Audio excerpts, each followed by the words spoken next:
निज धधक उठे जल थल अंबर, जड़ चेतन तो कैसा विस्मय, हिंदू तन मन हिंदू जीवन, रग रग हिंदू मेरा मन।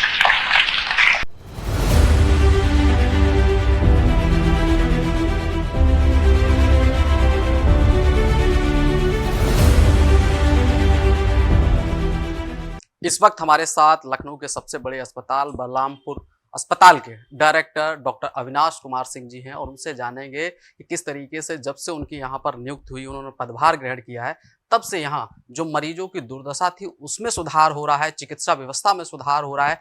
आखिर में इसका मूल कारण क्या है और किस तरीके के उनके अनुभव रहे हैं कि मरीजों को अनवरत अपनी सेवाएं दे रहे हैं, अपने अनुभव का उपयोग उन पर जाहिर कर रहे हैं, जिससे मरीजों को तमाम सुविधाएं मिले। सर, सबसे पहले आपका स्वागत है। धन्यवाद। सर, जब से आपने आप पदभार संभाला है, अभी 2 दिन बाद 1 माह हो जाएगा, लेकिन यहाँ मरीजों को काफी सुविधाएं मिल रही हैं। कैसा अनुभव रहा है और किस तरीके से इसको आपने धरातल पर उतारा है? देखिए, ऐसा है कि जब आप किसी अस्पताल में जाते हैं तो आपकी मानसिक स्थिति कैसी होती है, इस पे अगर गौर कर लें आप, तो आपको समझ में आ जाएगा कि हम कहाँ पे जा रहे हैं और किस स्थिति में जा रहे हैं। मनोस्थिति हमारी, अगर पिक्चर हॉल में जा रहे हैं, बाजार में जा रहे हैं, तो दूसरी होती है, अच्छे कपड़े पहन के जाते हैं, तैयार होके जाते हैं। जबकि अस्पताल में कोई भी आदमी आता है तो जैसे होता है उसी स्थिति में जी, जैसे होता है उसी स्थिति में वो अस्पताल चल देता है, और दुख में जाता है, तकलीफ में आता है जी। अब उस तकलीफ में उसको हम और तकलीफ देने का प्रयास करें अगर, तो स्थितियां बदतर और खराब कहलाती हैं। ऐसे में जब मैं यहाँ आया तो मैंने देखा कि कई जगह ऑब्स्ट्रक्शन है डॉक्टर्स के पास पहुंचने में, तो उसको मैंने पूरे विश्लेषण विवरण देखने के बाद में, उसका एनालिसिस करने के बाद में मैंने ये देखा कि जब आदमी परेशानी में गाड़ी से आ रहा है, मोटरसाइकिल से आ रहा है, कार से आ रहा है, तो उसको ऑब्स्ट्रक्शन हमने गेट से पहले दूर करना शुरू किया। आप जब भी आएंगे तो देखेंगे गेट पे हमारे गार्ड हैं, कहीं पे वहां से ओपीडी तक आने में या इमरजेंसी तक आने में कहीं ऑब्स्ट्रक्शन नहीं होगा, सीधे गाड़ी चली जाएगी, सीधे मोटरसाइकिल चली जाएगी। और दोनों ही जगह आते ही मैंने ऐसा व्यवस्था की हुई है कि स्ट्रेचर, ट्रॉली और गार्ड गाइड करने के लिए वहां पे अनवरत उस टाइम तक खड़े रहते हैं। जैसे आप ओपीडी में पहुंचते हैं वहीं पे गार्ड आपको गाइड कर देंगे, पर्चा कहाँ बनेगा। पर्चे में 2-3 सिस्टम हमने लगा दिए हैं, जिसमें कि जिसके पास मोबाइल होगा तो तुरंत मोबाइल से टोकन जनरेट होकर के ओपीडी में चली जाएगी, और ऑफलाइन जिसके पास मोबाइल नहीं होगा तो पर्चे बनेंगे और डॉक्टर के पास इमीडिएटली वो पहुंच जाता है। इन चीजों में जहां भी रुकावट थी उसको दूर करने का प्रयास किया जी। साथ में जैसे हमारी 3 फ्लोर की ओपीडी है, बुजुर्ग आदमी हमारा ऊपर जाता है, तो दूसरी तकलीफ ये होती है कि जो वेटिंग टाइम है उस समय वो अच्छा अनुभव करे, इसके लिए बैठने की व्यवस्था कराई, और वहाँ पे शौचालय का ये सुनिश्चित किया कि बिल्कुल साफ शौचालय रहे और तुरंत मरीज वहाँ से अप्रोच करके पहुँच जाए। और उसके बाद जब भी जांच वाली चीज़ जो भी एडवाइस की जाती है, सैंपल के लिए है या एक्सरे के लिए है, तो उसमें बहुत ज़्यादा उसको खड़ा ना रहना पड़े, वेट ना करना पड़े, इसके लिए ये सुनिश्चित किया कि जगह जगह बैठने की व्यवस्था हो। और एक आदमी जब सैंपल कलेक्ट कर रहा था उसी जगह मैंने 4-4, 5-5 सैंपल कलेक्ट करने के लिए आसान बना दिए। इस तरह से ये मैंने जब अपने को फील किया कि मैं मरीज होकर के किसी अस्पताल में जब जाऊंगा तो मुझे क्या क्या परेशानी होगी, उन परेशानियों को दूर करना है, इसी को दिमाग में रखते हुए मैंने अस्पताल को टेकअप किया। बिल्कुल सर, जैसा मुख्यमंत्री योगी आदित्यनाथ जी कहते हैं कि टीम वर्क महत्व रखता है, टीम के मेंबर अच्छे होंगे तो अच्छा काम होगा। आपने पदभार संभाला तो कुछ अच्छे भी लोग होंगे, कुछ खराब भी होते, कैसे उनसे निपटे और किस तरीके से आगे काम टीम से बढ़ रहा है? मैं यहाँ पे कार्यभार ग्रहण करने के बाद हमने हर वर्ग की अलग अलग मीटिंग ली, और मुझे नहीं लगा कि कोई भी आदमी मुझे खराब मिला जी। खराब मनोदशा होती है उसको दूर करने का मैंने प्रयास किया, उनको गाइड किया, काउंसलिंग करी, और इस स्टेज में हमारे सारे डॉक्टर्स, पैरामेडिक्स पहुंच गए हैं। क्या उनकी मनोदशा ऐसी है कि जब मरीज आएगा तो तुरंत उसको लग करके वो उसकी सेवा में लग जाएंगे, और अपने पीरियड के टाइम पे वो कहीं दूसरी जगह आपको नजर नहीं आएंगे, काम करते हुए नजर आएंगे और मरीज की सेवा करते हुए नजर आएंगे। आप कभी भी आएंगे या आपका कोई रिलेटिव कभी भी भेजेंगे तो आपको सही गाइडेंस करता हुआ आदमी अब नजर आएगा। बिल्कुल सर, जब आपने यहाँ ज्वाइन किया तो क्या चैलेंज मानते थे जिसको आप आगे बढ़ा रहे हैं कि इस चैलेंज को मानकर उन कामों का निस्तारण किया जा सके? यहाँ 2-3 चैलेंजेस हमें लगी। एक तो पहली बात ये थी कि 150 साल पुराना ये अस्पताल है, जहाँ पे कुछ लिटिगेशंस लगे हुए हैं ESI के। हम नया कंस्ट्रक्शन नहीं करा सकते हैं, उन्हीं पुराने बिल्डिंगों में सारी सर्विसेज हमें देनी है, तो बार बार उनको रिपेयर करा करके ही ठीक करना पड़ेगा। तो उसके लिए JE को बुला के AE को बुला के मैंने सर्वे करवाया कि ऐसा हो कि कम से कम थोड़ा सा लंबे समय तक चीज़ें चलें रिपेयर वर्क में, और बार बार हमारी एनर्जी उन रिपेयर करना पड़ती है।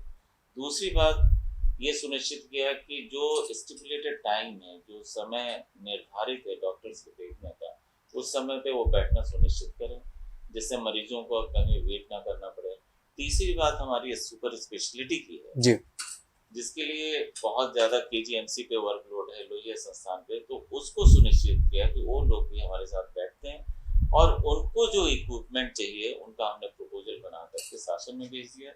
जो नहीं है और जो हमारे स्तर से बहुत संभव है वो उनको देने का प्रयास किया। सर सबसे बड़ी जो कमी होती है डॉक्टरों के अस्पताल में, उससे जो चिकित्सा व्यवस्था होती है वो प्रभावित होती है, इसको कैसे दूर करेंगे? उसके लिए क्या आपने रणनीति बनाई है?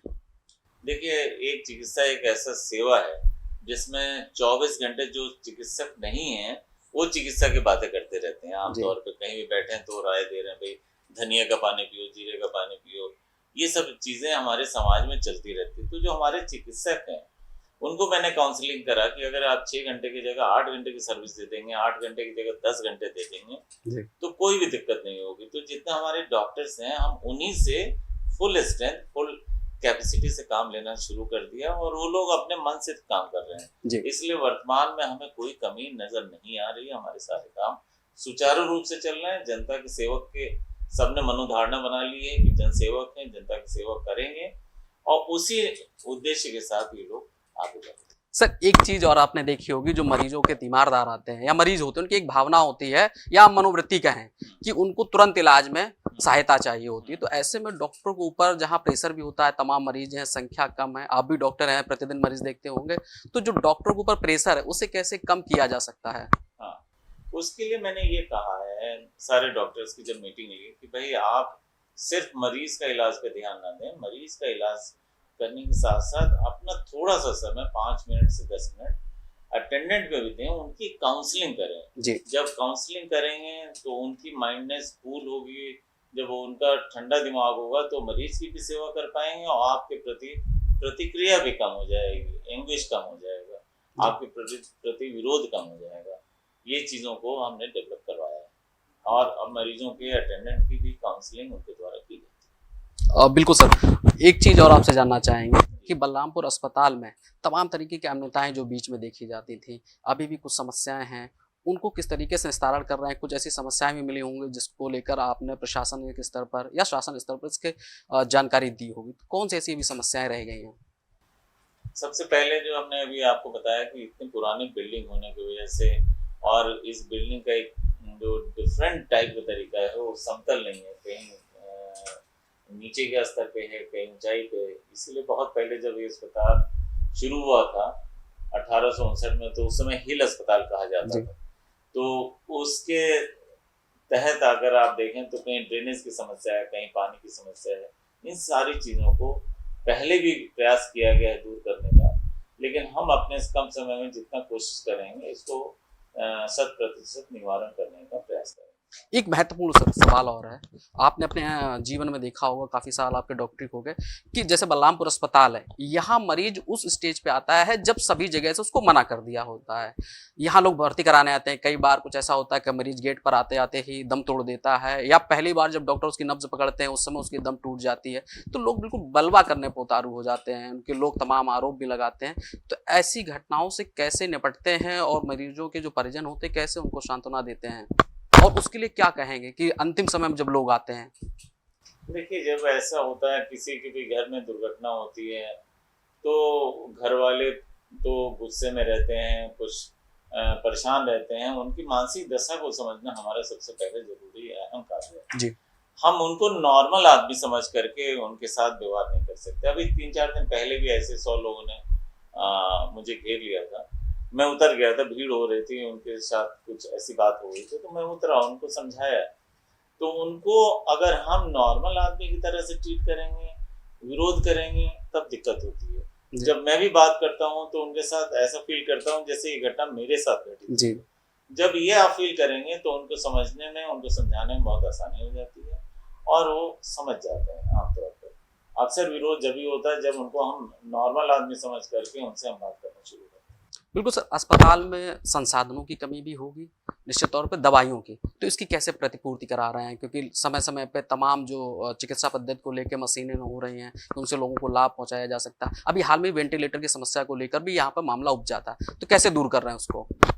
इसके लिए शासन स्तर पे, हमारे महानिदेशालय स्तर पे डायरेक्टर जो इसको देखते हैं, डायरेक्टर मेडिकल केयर, उनको मैंने विजिट भी करा दिया इस अस्पताल को, और डिफरेंट स्तर पे अलग अलग चीज़ों का प्रपोजल बना के भेजे गए हैं और वहाँ से कुछ का निराकरण कर दिया गया, कुछ आने वाले समय में कर दिया जाएगा। उनसे रेगुलर प्रतिदिन लगभग मीटिंग होती है, बात होती है, और शाम को जब यहाँ से अस्पताल 7-8 बजे फ्री होता हूँ तो उनके साथ मैं आधा घंटा बैठता हूँ इसी पर चर्चा करने के लिए। सर, कुछ व्यक्तिगत सवाल, आप दिन भर यहाँ रहते हैं, मरीजों को सुनते हैं, अपने स्टाफ को भी सुनते हैं, अन्य समस्याएं भी देखते हैं, घर के लिए कैसे समय निकालते हैं?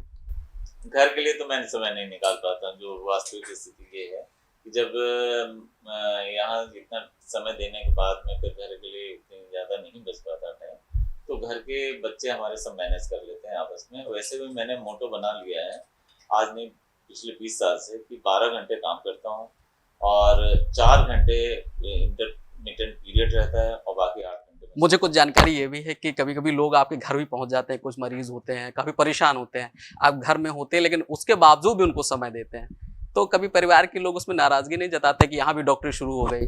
नहीं, ऐसा इन्हीं मरीजों, ऐसी जनता की सेवा से ही परिवार बना है और इन्हीं के बीच के वो लोग हैं। इनसे अलग अगर समझेंगे तो फिर हम जनता के बीच में जनता की सेवा नहीं कर पाएंगे। हम उनके हिस्सेदार हैं, उनसे अलग कोई किरदार हमारा नहीं। बिल्कुल, आप जहाँ एक तरफ डॉक्टर हैं, दूसरी तरफ परिवार में भले ही इतना समय मिलता हो, लेकिन एक जानकारी हो कि आप सामाजिक कार्यों में भी बढ़ चढ़कर हिस्सा लेते हैं। किन किन सामाजिक कार्यों में आप बढ़ चढ़कर हिस्सा लेते हैं और कैसे समय निकालते हैं, ताकि एक तरफ जहाँ पर आप धरती पे इंसानों के भगवान हैं, डॉक्टर हैं, दूसरी तरफ सामाजिक स्तर आपका कि आप सामाजिक रूप में काम कर रहे हैं, समाज सेवा दे रहे हैं, तो दोनों को कैसे आप समय निकालते हैं? भगवान ने हमें मौका दिया है सामाजिक और जनता की सेवा करने का, तो इसके लिए पढ़ाई पढ़ी। हमको किसी ने कहा नहीं था, हम अपनी चॉइस से इस ब्रांच में आए थे, इसमें सेवा करने के लिए। और जब समाज की सेवा करने में आ गए तो मौका दिया है तो 12 से 14 घंटे तो हम वैसे सेवा करते हैं। उसके बाद जो समय मिलता है तो उसमें थोड़ा सा पढ़ता हूँ और जितना हेल्प हो सकता है डिफरेंट फील्ड में उसमें सेवा करने की कोशिश करता हूँ। किसी भी NGO के माध्यम से, किसी भी कॉल करने पे, कहीं जाने पे जरूर जाता हूँ, काउंसलिंग करता हूँ। और स्पीच देने का मेरा पुराना वो है जिसमें कि हम कोशिश करते हैं कि ज़्यादा से ज़्यादा मोटिवेट कर सकें अच्छी लाइफ जीने के लिए लोगों को। एक अंतिम सवाल सर, आप मरीजों और डॉक्टरों के बीच में किस तरीके का समन्वय बैठाने के लिए आके काम कर रहे हैं? देखिए, इसमें क्या है कि डॉक्टर और मरीज के बीच में एक पैरेलल समानांतर ब्रिज होना चाहिए, जो कि थोड़ी थोड़ी कई जगह पे कमी है। ये समानांतर ब्रिज ना होकर के ऊंचा नीचा ब्रिज हो गया, तो ढलान ऊपर से नीचे या नीचे से ऊपर हो जाती है। उसको अगर हम पैरेलल करके समानांतर बना दें, डॉक्टर और मरीज के बीच की दूरी खत्म हो जाए, तो हमारा काम बहुत आसान हो जाएगा। वही काम हम करने का प्रयास करते हैं। बिल्कुल, ये थे हमारे साथ बलरामपुर अस्पताल के डायरेक्टर डॉक्टर अविनाश कुमार सिंह, जिन्होंने अस्पताल में तमाम जो अनियमितताएं थी उसको लेकर भी बताया कि शासन स्तर पर उनको दूर किया जा रहा है। तो वहीं सबसे महत्वपूर्ण बात है कि उनके साथ पूरी जो अस्पताल प्रबंधन की टीम है मिलकर काम कर रही है। मरीजों की जो समस्याएं थी उसे दूर किया जा रहा है। अत्याधुनिक टेक्नोलॉजी से कैसे अस्पताल को सुसज्जित किया जाए उसको लेकर लगातार काम हो रहा है, और उसके साथ ही उनके पारिवारिक और अन्य सामाजिक मुद्दों पर भी बात हुई, जिसमें उन्होंने बड़ी सरलता से अपना जवाब दिया। लखनऊ से न्यूज़ आवर के लिए मैं प्रशांत राव, कैमरामैन नफीस और विवेक के साथ।